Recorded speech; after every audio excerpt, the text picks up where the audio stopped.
In the 1920s, he had invented the profession of public relations and was now one of the most powerful PR men in America. He worked for most of the major corporations and advised politicians, including President Eisenhower. Like his uncle Sigmund, Bernays was convinced that human beings were driven by irrational forces. The only way to deal with the public was to connect with their unconscious desires and fears.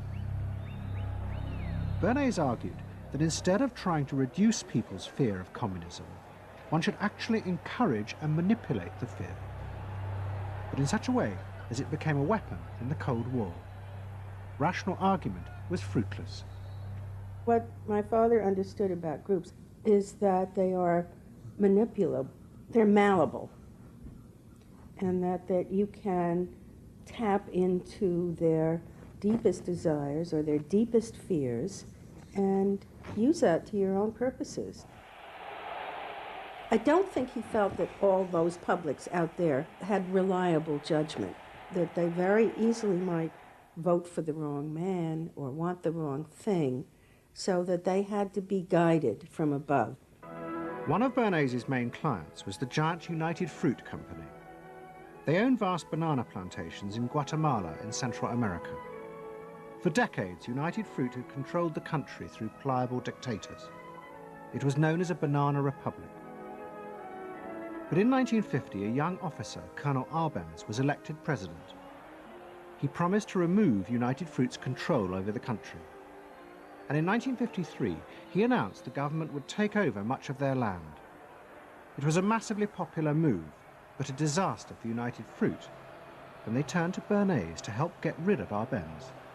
United Fruit brings in Bernays, and he basically understood that what United Fruit Company had to do was change this from being a popularly elected government that was doing some things that were good for the people there into this being very close to the American shore, a threat to American democracy, that it being at a time in the Cold War when Americans responded to issues of the Red Scare and what communism might do, he was trying to transform this and brilliantly did transform it into an issue of a communist threat very close to our shores, taking United Fruit again as a commercial client out of the picture and making it look like a question of American democracy, American values being threatened. In reality, Arbenz was a democratic socialist with no links to Moscow. But Bernays set out to turn him into a communist threat to America. He organized a trip to Guatemala for influential American journalists. Few of them knew anything about the country or its politics. Bernays arranged for them to be entertained and to meet selected Guatemalan politicians who told them that Arbenz was a communist controlled by Moscow. During the trip, there was also a violent anti-American demonstration in the capital. Many of those who worked for United Fruit were convinced it had been organized by Bernays himself. He also created a fake independent news agency in America called the Middle American Information Bureau. It bombarded the American media with press releases saying that Moscow was planning to use Guatemala as a beachhead to attack America. All of this had the desired effect.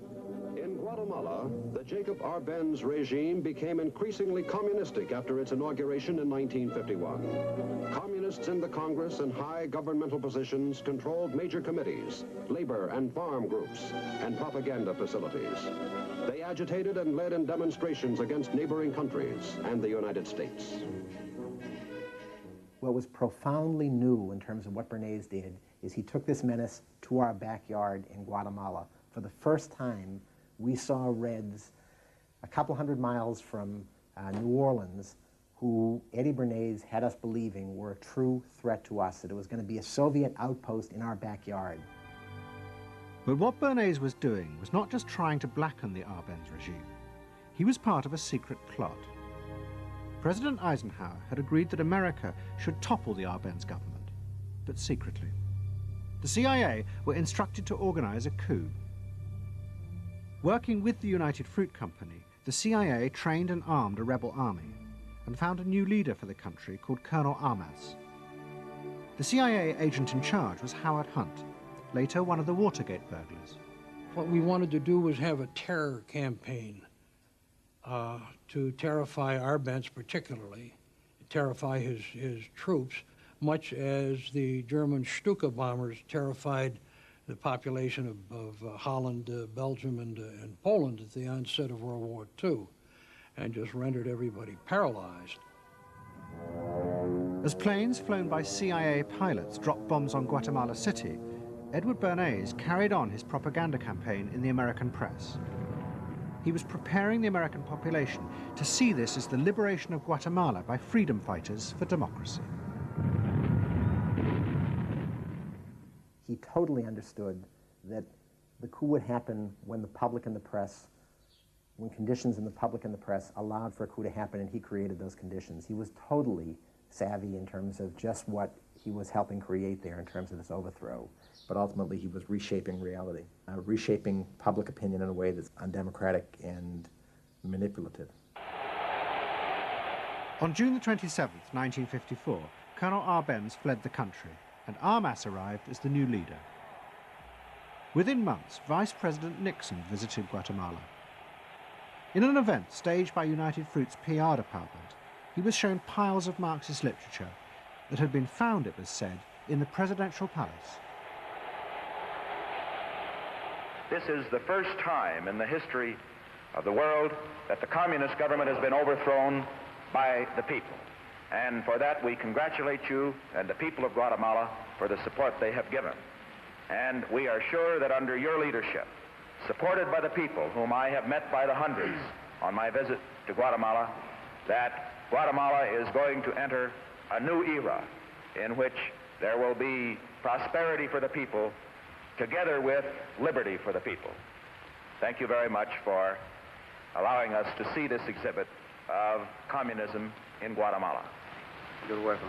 And for dinner, see what Mother has for dessert. Banana gingerbread shortcake. Just another of the many tempting ways in which this nutritious fruit can be prepared. So now that you've seen where bananas come from before they reach your table, our journey to Banana Land is ended. We hope you enjoyed the trip. We know you like bananas.